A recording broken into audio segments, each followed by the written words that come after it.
Hi, and welcome to another tabletop talk and draw. And today we're doing Maximus, the senator, and this is him in his senatorial role. Last week I did Maximus the centurion, so the client wanted two pictures of him, and I did a little bit extra. I went a little bit above board in terms of what I did because I ended up doing a background, and that wasn't requested. But I wanted a background for this particular post because I thought it was appropriate. And so one of the things I'm pointing out is I'm just kind of laying in my grayscale at this point. I did some line art. This was all done in Clip Studio Paint. The hand I am not happy with, and you'll see what I'll do with the hand when I get there. But right now, this step, and I think this is kind of one of the more time-consuming steps for me, is I'm doing the face. And because the face is a focal point in pretty much any time you're doing any kind of figurative illustration, I spend a lot of time with it, and I want to make sure that it's to the point where I'm at least somewhat satisfied, because I'm never satisfied, but satisfied to the point where I'm like, okay, I've done as best as I can with this, and it's time to move on. So it's just constantly kind of balancing the skin tones, making sure they read right. One of the things I have in the back of my mind is I know the sort of light source I want to come in with my background, because I actually did my background originally in Midjourney. I believe it was Midjourney. It might have been one of the other programs. And so then, I'll go through that and I'll repaint all of Midjourney and that piece to make it my own. And I hope that sort of avoids that sense of I'm cheating. That I'm hoping I'm using Midjourney as a tool, as a launching pad, not as a final destination. So the hand is completely different here, and what I got to do was show you that I use OBS to record what I'm doing right now, and I used OBS to sort of pose my hand in a position, and then I took a screenshot of that, and that's what I used as reference. Mike Carlin, who was the vice president of DC Comics for a long time, editor of Superman for a long time, he once told me, "You don't have any excuse for drawing bad hands. There's two of them in front of you at all times," and I sort of took that that maxim and took it and try to appropriate it and use a video to do the same thing. So this is a good time to sort of talk about, hey, if you like this kind of content, please hit that smash button, smash that button, that like button, smash the subscription button. I would really appreciate it. It would help me out a lot, and encourage me to keep doing this kind of content. So here I'm working in the robes, and this is the fun part. This actually goes pretty quickly. I love working, doing whites, and because whites are never really white, you rarely have white in the natural world. There's always some tint to it.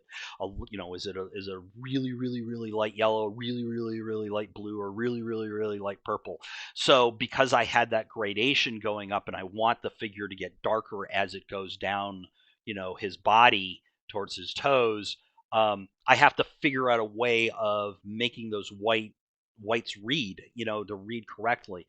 And so here we are. We're going in with the my sketch on top of the Midjourney thing that I had created, and I hope this, like I said before, I hope this gets to the point where it's like, this is a tool. I'm not cheating. I'm not, I'm taking advantage of what the computer can do, but then I'm going and making it my own. I hope that that's what comes out of it, because I'm very happy with the result of what I got here. I think it was something that I not might not necessarily have reached on my own. It was something that the color scheme, I mean, I went much more purple and yellow than the original Midjourney thing. And here I am, I'm blocking in his Centurion Guard, his Honor Guard, and just keeping it really simple. I'm just going to kind of scumble him in. I don't want him calling a lot of attention away from the main figure. I want him to sit in space.